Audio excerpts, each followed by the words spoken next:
dan masyarakat untuk Pengurus Lembaga Amil Zakat, Infak dan Sodako, Nahdlatul Ulama dan PWNU Sumatera Selatan berupaya membangun sinergitas pemerintah dan swasta untuk memajukan ekonomi umat di masa pandemi COVID-19.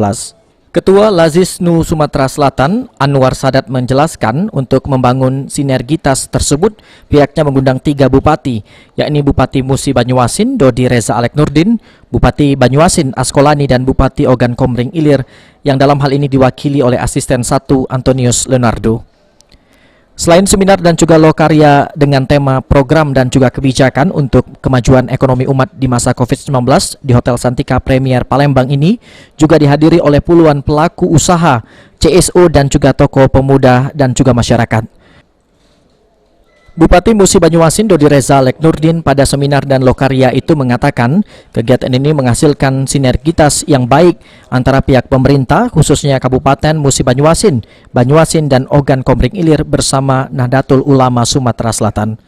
Tentunya semua pihak berupaya membangun sinergitas ke depan yang bukan hanya upaya-upaya pencegahan dan juga pemulihan kesehatan di masa pandemi COVID-19, tetapi juga memperhatikan upaya pembangkitan sistem ekonomi di masyarakat. Alhamdulillah tadi ada sinergi yang baik ya antara Nahdlatul Ulama Sumatera Selatan dengan pemerintah kabupaten di Provinsi Sumatera Selatan. Ada Musi Banyuasin, dan juga Ogan Komering Ilir salah satunya.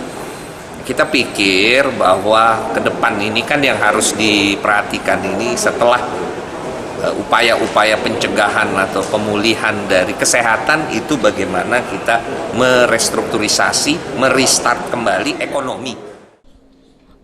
Dodi Reza Alek Nurdin menambahkan untuk membangkitkan kembali sektor ekonomi di tengah pandemi ini serta menarik daya beli dari masyarakat harus ada upaya-upaya yang digalakan di setiap daerah seperti melihat dan juga memajukan potensi yang ada di kawasan daerah masing-masing.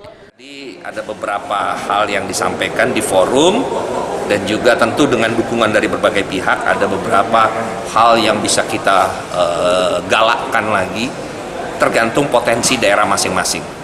Misalnya di MUBA kita bicara tentang teknologi aspal karet yang bisa mengangkat harga karet di tingkat petani itu bisa sampai 3 kali lipat. Kemudian juga ada petani-petani kelapa sawit yang diberikan permajaan dan juga bisa mendirikan pabrik kelapa sawit. Nah itu merupakan salah satu potensi di Musi Banyuasin. Daerah lain juga sama seperti itu. Jadi intinya bagaimana kita merestart lagi ekonomi ini setelah dihajar COVID selama kurang lebih setengah tahun lebih ini. Jadi meningkatkan pertumbuhan ekonomi dan daya beli masyarakat. Okta Alfarizi, PAL TV.